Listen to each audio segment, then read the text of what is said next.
Hello aspirants, कैसे हैं आप सब। आज हम न्यू चैप्टर स्टार्ट करने जा रहे हैं एम लक्ष्मीकांत पॉलिटी से, जिसे हम कहेंगे national commission for STs. Previous lecture में हमने नेशनल कमीशन फॉर एसटीज़ देखा था। आई होप आपने प्रीवियस लेक्चर को बहुत अच्छे से रिवाइज और रिकॉल कर लिया है। तो आज हम ये देखेंगे। इससे पहले अगर आपको इस लेक्चर की या फिर प्रीवियस लेक्चर्स की पीडीएफ डाउनलोड करनी है तो इसे आप टेलीग्राम चैनल से चेकआउट कर सकते हो। इसे मैंने डायग्राम्स, फ्लो चार्ट्स और माइंड मैप्स के फॉर्मेट में क्रिएट किया है, जिससे कि आप कम से कम टाइम में चीज़ों को रिवाइज कर सके और रिकॉल कर सके। तो इसका लिंक मैं आपको कमेंट सेक्शन में प्रोवाइड कर दूंगी, वहाँ से आप इसे चेकआउट कर लीजिएगा। और अगर आपको कोई भी क्वेरी है आप मुझे कमेंट सेक्शन में बता सकते हो। I will try my best to solve that problem. Alright, ठीक है। तो अभी लेक्चर को हम स्टार्ट करते हैं। सबसे पहले तो सारे जो बेसिक चीज़ें आपको पता होनी चाहिए वहाँ से स्टार्ट करेंगे। सबसे इम्पॉर्टेंट आर्टिकल जो आपको याद करना है जब बात होती है नेशनल कमीशन ऑफ एसटीज़ की, वो है आर्टिकल नंबर 338A। अब देखो, हमने कल का आर्टिकल देखा था शेड्यूल कास्ट के लिए, वो था आर्टिकल नंबर 338, राइट। और जब हम इसमें एक मिला देते हैं तब ये क्या बन जाता है, नेशनल कमीशन फॉर एसटीज़ के लिए। ऑलराइट, अब देखो आर्टिकल 338A यहाँ पे क्रिएट करता है नेशनल कमीशन फॉर एसटीज़। इस बॉडी को ये एग्जिस्ट ही क्यों कर रहा है, क्योंकि आर्टिकल 338 ऐसे बोल रहा है हमारे संविधान में। अब ये डायरेक्टली इस आर्टिकल से क्रिएट हुआ और ये कहाँ पे है, ये है हमारे संविधान में। अब इससे क्या होता है, this makes it similar to the national commission for STs, जो हमने प्रीवियस लेक्चर में देखा था। अब देखो, एक क्वेश्चन पूछती हूँ, ध्यान से सुनो, ये इंपॉर्टेंट है, ठीक है। क्वेश्चन मेरा ये है यहाँ पे, व्हाई ए सेपरेट कमीशन। आपको इस चीज़ के लिए सेपरेट कमीशन की ज़रूरत क्यों पड़ी, है ना। अब आपको स्टोरी के फॉर्मेट में समझाती हूँ, अच्छे से ध्यान से सुनिएगा। पहले क्या हुआ करता था, हमने देखा था हमारे पास पहले हुआ करता था एक कंबाइंड कमीशन। अब 1990 की बात है, यहाँ पे क्या हुआ, हमारे पास आया 65th कॉन्स्टिट्यूशनल अमेंडमेंट एक्ट। इस पर्टिकुलर एक्ट ने क्रिएट किया एक सिंगल कमीशन। अब ये जो सिंगल कमीशन था ये दोनों के लिए भी था।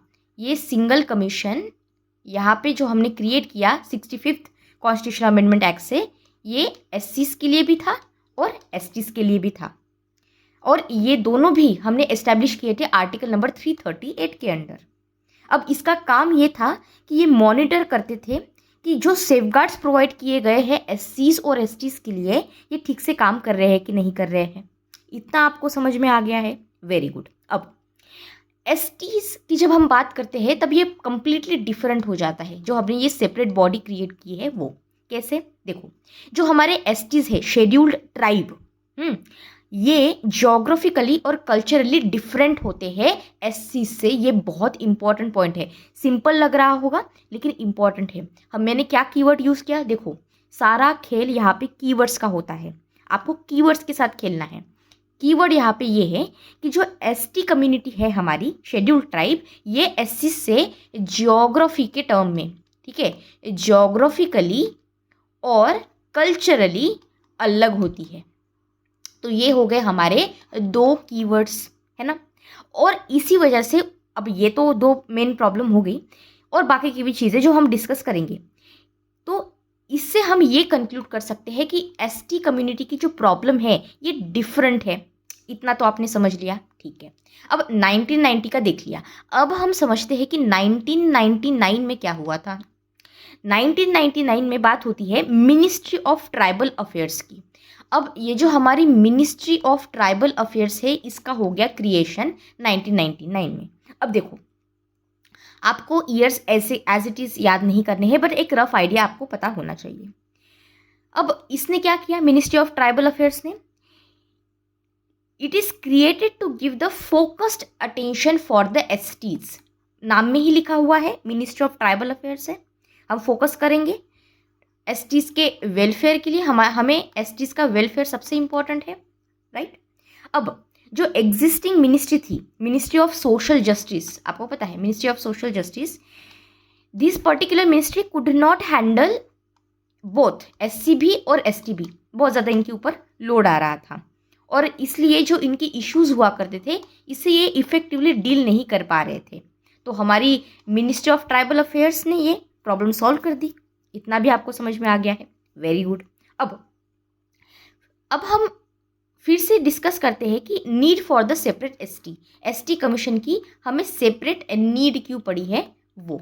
ऑलराइट, देखो पहले तो ये है कि हमें शेड्यूल्ड ट्राइब की इंटरेस्ट को प्रोटेक्ट करना है मोर इफेक्टिव वे में। पहले भी प्रोटेक्ट हुआ करता था, हम मना नहीं कर रहे हैं क्योंकि हमें, पर अब हमें क्या करना है, हमें इस एफिशिएंसी को ज़्यादा बढ़ाना है, हमें इफेक्टिविटी को ज़्यादा बढ़ाना है, राइट। दूसरी बात यहाँ पे क्या आती है, देखो देयरफॉर गवर्नमेंट ने डिसाइड किया कि हम सेपरेट SC के लिए कुछ बनाएंगे और STs के लिए कुछ बनाएंगे कंबाइन के बजाय। अब 2003 में क्या होता है ये देखो, क्रोनोलॉजी से समझेंगे। जब आप कोई चीज़ क्रोनोलॉजी से समझते हो तो और अच्छे से समझ में आती है। 2003 में फिर फाइनली आ गया हमारा 89th कॉन्स्टिट्यूशनल अमेंडमेंट एक्ट। इन्होंने स्प्लिट कर दी, क्या स्प्लिट कर दिया, इन्होंने स्प्लिट कर दिया SC को और इसका आर्टिकल बना दिया 338 और फिर बाद में आया यहाँ पे ST जैसे आया, इसने क्रिएट किया नेशनल कमीशन फॉर STs। ये क्या बन गया, नेशनल कमीशन फॉर SCs। ये क्या बन गया, नेशनल कमीशन फॉर STs।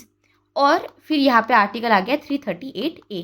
अब ये तो अच्छे से याद हो गया होगा कि पहले कंबाइन हुआ करता था, बाद में ST आया, तो फिर इस वजह से बाद में आपने A ऐड कर दिया। तो ऐसे याद रखना, ठीक है, ट्रिक के हिसाब से बता रही हूँ। तो फाइनली हमने न्यू यहाँ पे फॉर्म कर दी सेपरेट बॉडी, राइट। तो हमने अब तक क्या क्या देखा ये अच्छे से याद करना है हमें, राइट। अब देखो ये जो सारी चीज़ें बता रही हूँ यहाँ पे इस डायग्राम में दी गई है, मैं जल्दी से आपके लिए इसे रिवाइज कर दूंगी। अब ध्यान से सुनो क्या बोल रही हूँ। अब हमें बात करनी है कि इनकी फॉर्मेशन और स्ट्रक्चर क्या है जो आपको पता होना चाहिए। अगर कोई भी क्वेश्चन आए तो हमें रेडी होना है, ठीक है। सारी चीज़ें हम याद नहीं करेंगे, जो इंपॉर्टेंट चीज़ें हैं जो पेपर में आपसे पूछी जा सकती है हम उसी के ऊपर फोकस करेंगे। आप कितना ज़्यादा पढ़ोगे, राइट, ओवरवेल्म हो जाओगे। जो इंपॉर्टेंट चीज़ें हैं बस उसके ऊपर हमें ध्यान देना है, ऑलराइट, ठीक है। अब बात कर रहे हैं हम NC/ST। अब NC/ST बोलूँगी। अब इसका हम पर्टिकुलरली देख रहे हैं फॉर्मेशन और इसके साथ साथ इसका स्ट्रक्चर। अब फॉर्मेशन में ये याद रखना है आपको कि ये एग्जिस्टेंस में आया है 2004 में। इसके अब हमें देखनी है इसके स्ट्रक्चर में क्या आता है, स्ट्रक्चर में मेंबर्स आते हैं। अब जब मैं मेंबर्स की बात करती हूँ तब यहाँ पे टोटल 5 लोग होते हैं, टोटल 5 पीपल। अब यहाँ पे कॉमन सी बात है, हमने कितनी सारी बॉडीज़ देखी है अब तक, कुछ नया नहीं है इसमें, वही कॉपी पेस्ट चल रहा है विथ सम वेरिएशंस। तो इसमें रट्टा मारने की भी कोई ज़रूरत नहीं है, वही है। एक तो चेयरपर्सन होंगे, चेयरपर्सन के बिना काम नहीं चलता। फिर चेयरपर्सन के बाद एक वाइस चेयरपर्सन होंगे, ठीक है। और फिर बाकी के बच्चे कितने, 5 - 2 = 3। तो 3 बच्चे कुछ मेंबर्स यहाँ पे, बस हो गया, ख़त्म। अब नेक्स्ट पॉइंट आपको क्या पता होना चाहिए, इनकी आप अपॉइंटमेंट, ये जो मेंबर्स है इनकी अपॉइंटमेंट कौन कर रहा है। सिंपल सी बात है, मेजर इंपॉर्टेंट बॉडी है तो करेंगे अपॉइंटमेंट हमारे ऑनरेबल प्रेसिडेंट ऑफ इंडिया। अब ये जो यहाँ पे इनको चूज करते हैं या फिर अपॉइंट करते हैं, it is by the warrant under hand and seal. Okay, so the keyword is under hand and seal. ये क्या होता है बताती हूँ, बस इतना होल्ड करो, ये समझ में आया आपको, ठीक है। अब देखो टेन्योर और सिक्योरिटी कंडीशंस भी, सर्विसेज भी होती है इनकी। जैसे कि अगर इन मेंबर्स का मुझे टेन्योर या फिर सर्विस कंडीशंस जो हमने हर एक पोस्ट में देखी है, ये सारी फिक्स की जाती है ऑनरेबल प्रेसिडेंट ऑफ इंडिया के द्वारा। इनका टर्म 3 साल का होता है और मैक्सिमम आप 2 साल के लिए, सॉरी नॉट 2 साल के लिए, 2 बार, ठीक है, 2 टर्म्स ये सर्व कर सकते हैं, कोई भी एक इंडिविजुअल हो। लेट्स से यहाँ पे ये मेंबर बन गए, अब क्या होगा, ये 3 साल तक काम कर सकेंगे और मिनिमम इनको 2 टर्म्स दी जाएगी, 2 terms, can not serve more than twice, remember this, alright. ये समझ में आया है आपको, ठीक है। अब देखो यहाँ पे हमने क्या क्या देखा, सबसे पहले हमने ये समझा 89 कॉन्स्टिट्यूशनल अमेंडमेंट एक्ट जो 2003 का है, सेपरेट एससी कमीशन बन गया है, तो ये है एक कॉन्स्टिट्यूशनल बॉडी। अब आपको बहुत सिंपल क्वेश्चन भी यूपीएससी पूछ सकती है या फिर किसी गवर्नमेंट एग्जाम में भी आपको पूछा जा सकता है। क्या करेंगे, ये बॉडी दे देंगे और पूछेंगे कि जो नीचे 4 ऑप्शन दिए हैं इसमें से कौन सी ऐसी बॉडीज़ है जो है कॉन्स्टिट्यूशनल बॉडीज़। ऑलराइट, तो ये याद रहेगा आपको कि एसटी की जो हमने यहाँ पे बॉडी बनाई है ये एक कॉन्स्टिट्यूशनल बॉडी है। अर्लियर कमीशन में क्या क्या हुआ था, 65th कॉन्स्टिट्यूशनल अमेंडमेंट एक्ट 1990 का आर्टिकल 338, आर्टिकल 338A, ये भी हमने देख लिया, वेरी गुड। फिर हमने एसटीज़ के इशू समझे कि ये कैसे अलग होते हैं। मिनिस्ट्री ऑफ ट्राइबल अफेयर्स को हमने देखा, राइट, ये आपका रिविजन हो गया, वेरी गुड। फिर हमने क्या देखा, इसका फॉर्मेशन कैसे हुआ, क्या हुआ, 2004 में एग्जिस्टेंस में आया। फिर हमने क्या देखा, कंपोजिशन देख लिया। कंपोजिशन में हमने चेयरपर्सन देखा, वाइस चेयरपर्सन देखा और 3 मेंबर्स देख लिए। फिर हमने अपॉइंटमेंट देख लिया इनका। अपॉइंटमेंट में क्या हुआ था, अपॉइंटमेंट में हमारे ऑनरेबल प्रेसिडेंट है, 3 साल की मेंबर्स की टर्म्स होती है और 2 टर्म्स के लिए ही ये यहाँ पे लाए जा सकते हैं। बस बात खत्म, आपने 2 मिनट में पूरा रिवाइज कर लिया, इसके ऊपर टाइम नहीं लगना चाहिए। ऐसे आपको हर एक चैप्टर को करना है, इसलिए बोलती हूँ जैसे ही लेक्चर कंप्लीट हो जाता है तभी आपको सारी चीज़ों को रिवाइज करना होता है और रिकॉल करना होता है। ट्रस्ट मी, अगर आप ये चीज़ करोगे तो आप चीज़ों को बहुत अच्छे से याद रख पाओगे और फ्यूचर में बहुत ज़्यादा टाइम सेव करोगे, trust me. Okay, so please I am emphasising it many times कि आप रिवीजन कीजिए, रिपीटेशन कीजिए इन्फॉर्मेशन की, ठीक है। ऑलराइट, ये हमने चीज़ कर ली। अब नेक्स्ट जो इंपॉर्टेंट टॉपिक है वो समझते हैं। अब हमने बॉडी तो बना ली, अब हमें ये बताइए कि इनका फंक्शन क्या होता है, क्योंकि की फंक्शन से समझने के बाद हमें ये पता चलेगा कि ये करते क्या है एग्जैक्टली, राइट, ठीक है। अब देखो, सबसे पहली बात, ये क्या करते हैं, ये इन्वेस्टिगेट करते हैं या फिर मॉनिटर करते हैं दिए हुए सेफगार्ड्स को। आपको पता है इनको, या सॉरी यहाँ पे देखो, सेफगार्ड मॉनिटरिंग, तो इन्वेस्टिगेट और मॉनिटर कर रहे हो आप सेफगार्ड किसने दिए हैं, हमारे कॉन्स्टिट्यूशन ने दिए हैं। अब चेक करना होगा कि जो ये एसटी कम्युनिटी यहाँ पे है या फिर रिलेटेड इनकी जो कॉन्स्टिट्यूशनल या फिर लीगल प्रोटेक्शन है, क्या ये ठीक से काम कर रहे हैं। सीधी सी बहुत सिंपल बात है, कोई रट्टा नहीं मारना है हमें बस कीवर्ड्स याद रखना है। कीवर्ड्स लिख के ही आपके मार्क्स आएंगे, ओके। स्टेटमेंट्स ऑफ फॉर्म कर लोगे जब आपको मीनिंग समझ में आ जाएगा। दूसरी बात यहाँ पे क्या है, दूसरी बात यह है कि आप इंक्वायर कर रहे हो इनटू कंप्लेंट्स। अगर कंप्लेंट आई है उसकी इंक्वायरी कीजिए। स्पेसिफिक कंप्लेंट है, लेट्स से कि इनका राइट वायलेट हुए हैं, अधिकार यहाँ पे वायलेट हो गए हैं, तो आप यहाँ पे इन्वेस्टिगेट कीजिए वैसे ही accordingly. Next, advice during a planning, इसका मतलब क्या होता है, अब आपको पार्टिसिपेट करना है और गाइड करना है in planning socio economic development programmes. देखो हमने प्रीवियस लेक्चर में भी देखा था, अगर आपको कुछ याद नहीं हो तो ये कीवर्ड हमेशा याद रखना, क्या है, सोशियो इकोनॉमिक डेवलपमेंट प्रोग्राम्स। अब ये कीवर्ड आपको याद होना चाहिए, आप कहीं पे भी लिख सकते हो।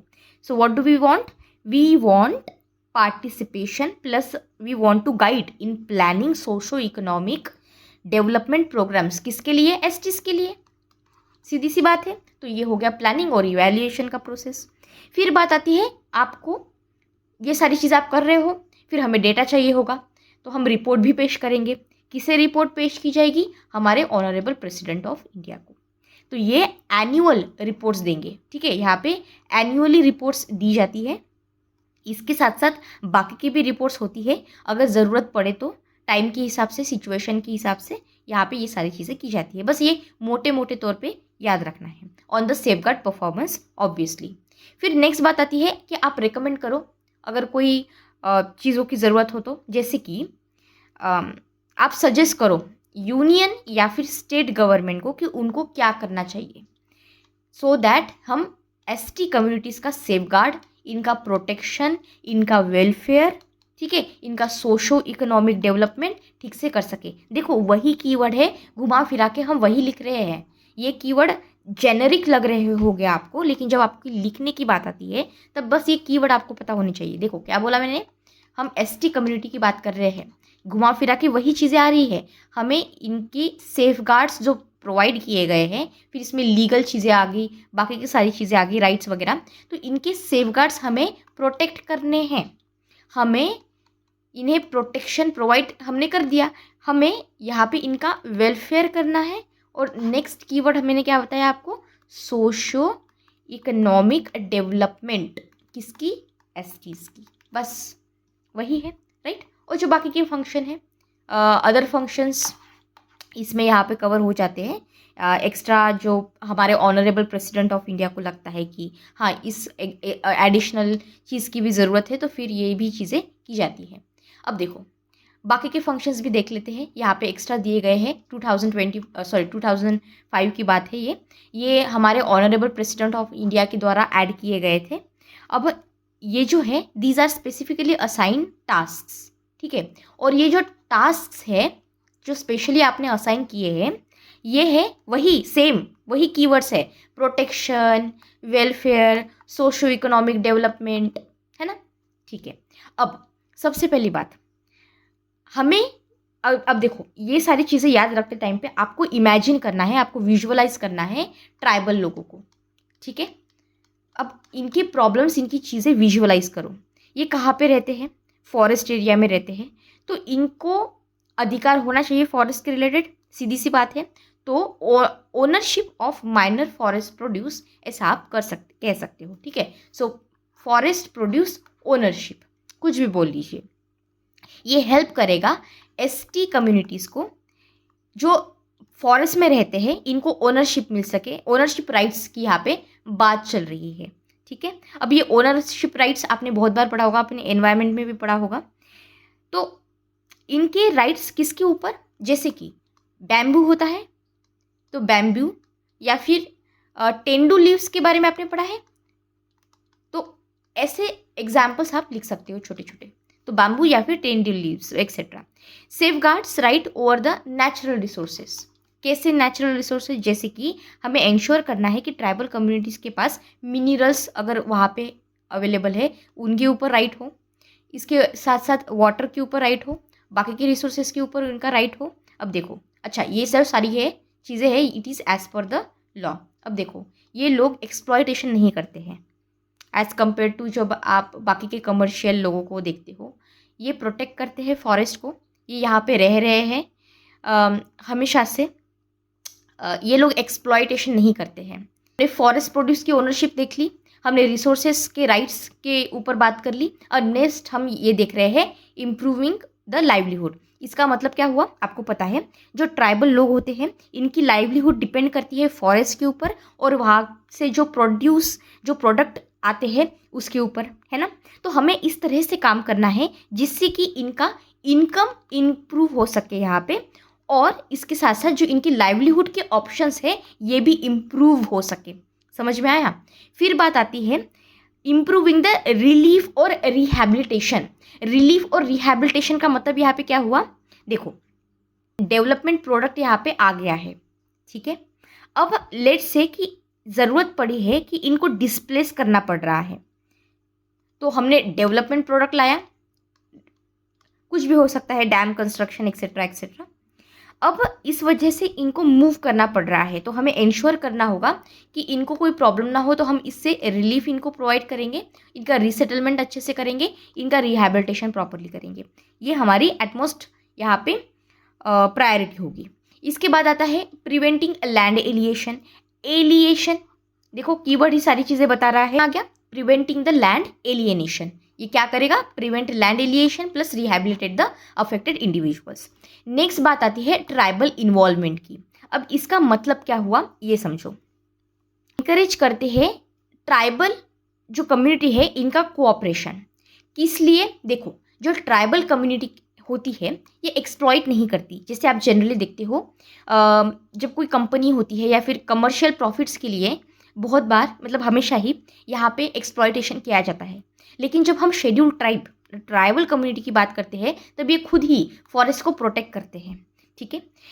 ये इनकी जो हेल्प है हम ये ले सकते हैं इन सोशल अफॉरेस्टेशन, ओके। तो हमें क्या करना है, हमें ट्राइबल को इंक्लूड करना है। सो ट्राइबल इन्वॉल्वमेंट का ये पॉइंट आपको याद रखना है अच्छे से, ठीक है।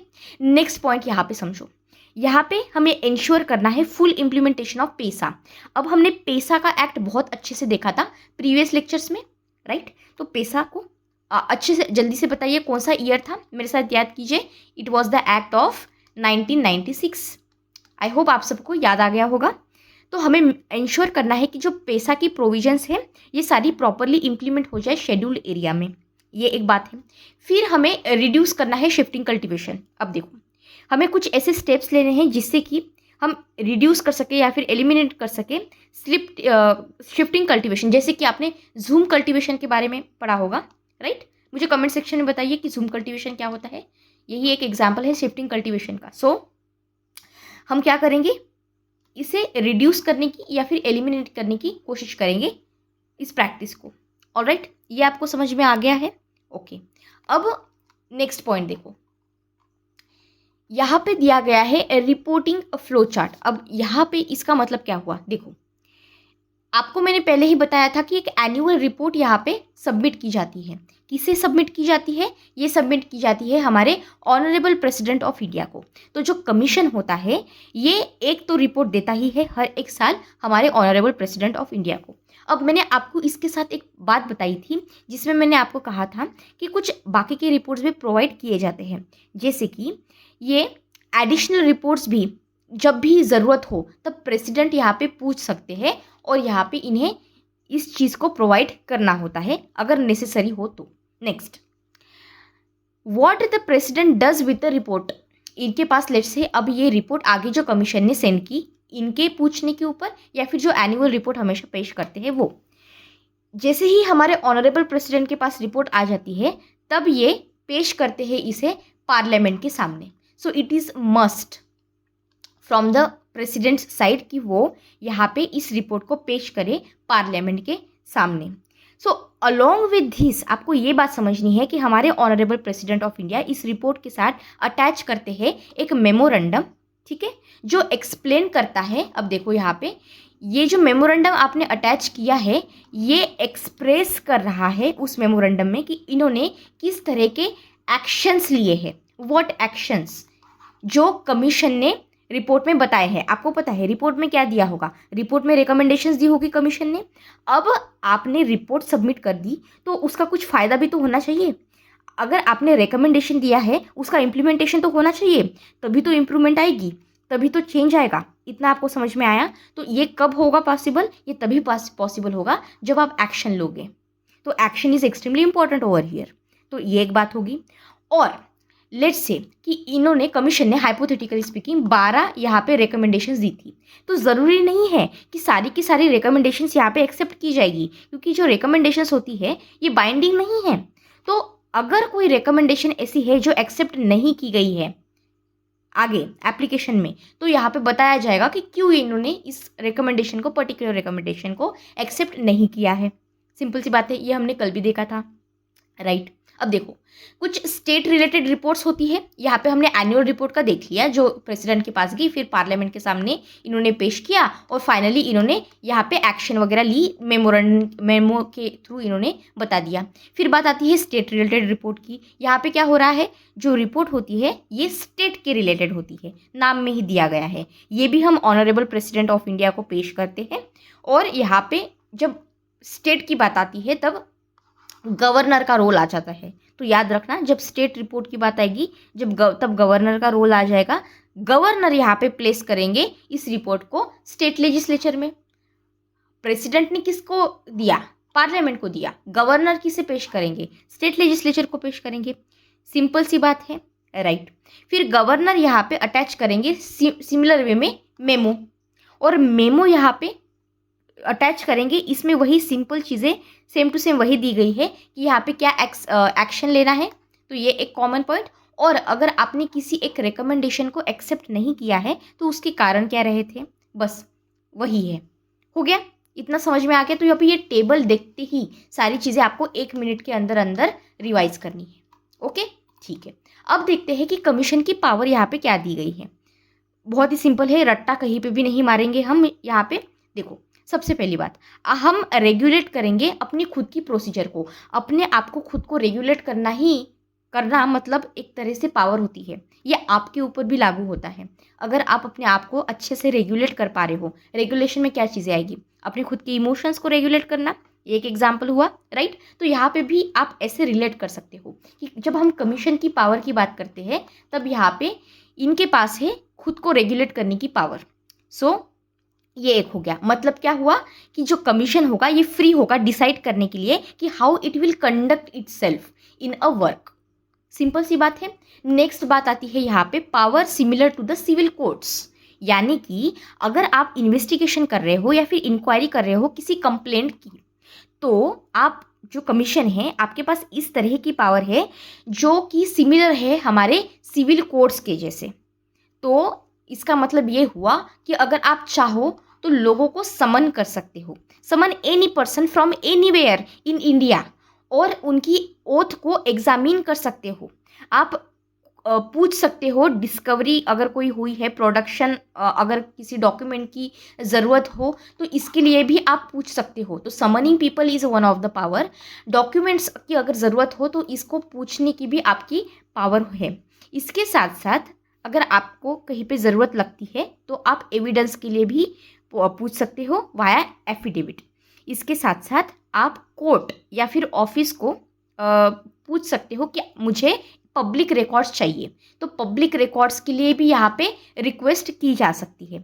आप विटनेसेस को बुलाइए, डॉक्यूमेंट्स को बुलाइए थ्रू द समन्स, कोई बात नहीं, ये आपकी पावर है, ठीक है। और अगर कोई बाकी के मैटर्स है तो any other matters it will be decided by the honourable president of India. तो यहाँ पे प्रेसिडेंट का ये वाला रोल आता है। एक पॉइंट आप यहाँ पे याद रखना, जो हमारी गवर्नमेंट होती है, government must consult the commission regarding certain things. अब गवर्नमेंट किस चीज़ के रिलेटेड कमीशंस को कंसल्ट कर रही है वो समझ लो, बहुत इजी सी बात है, हमने ये प्रीवियस लेक्चर में भी देखा था। देखो, जैसे कि कोई सेंट्रल या फिर स्टेट गवर्नमेंट है। अब एक पहली पॉइंट जो आपको याद रखना है, जो गवर्नमेंट में बोल रही हूँ यहाँ पे सेंट्रल गवर्नमेंट भी आ गई और स्टेट गवर्नमेंट भी आ गई। ये दोनों भी कमीशन से कंसल्ट कर रहे हैं जब बात आती है मेजर पॉलिसी मैटर्स की। अब ये जो पॉलिसी मैटर ऐसे हैं जो डायरेक्टली अफेक्ट कर रहे हैं एसटी कम्युनिटी को ऑन लार्ज एक्सटेंट। अगर ये बात है तो आपको यहाँ पे कंसल्टेशन लेना होगा। तो अगर किसी स्टेटमेंट में दे दिया कि गवर्नमेंट यहाँ पे कंसल्टेशन लेती है कमीशन का when it comes to policy matter which is affecting the ST community, तो क्या वो स्टेटमेंट सही होगा? हाँ, ये स्टेटमेंट बिल्कुल सही होगा। इतना आपको समझ में आ गया है? Very good. अब देखो, इस तरह से हमने पूरी लेक्चर को कंप्लीट कर दिया है। अब आपकी ये ड्यूटी बनती है कि आप चीज़ों को रिवाइज करेंगे और रिकॉल करेंगे, ठीक है। अगर आपको कोई भी क्वेरी है मुझे कमेंट सेक्शन में बताइए, I will try my best to solve it. इसके साथ साथ अगर आपको मेरा काम पसंद आता है तो please subscribe to the channel, आपके दोस्तों के साथ भी शेयर कीजिए।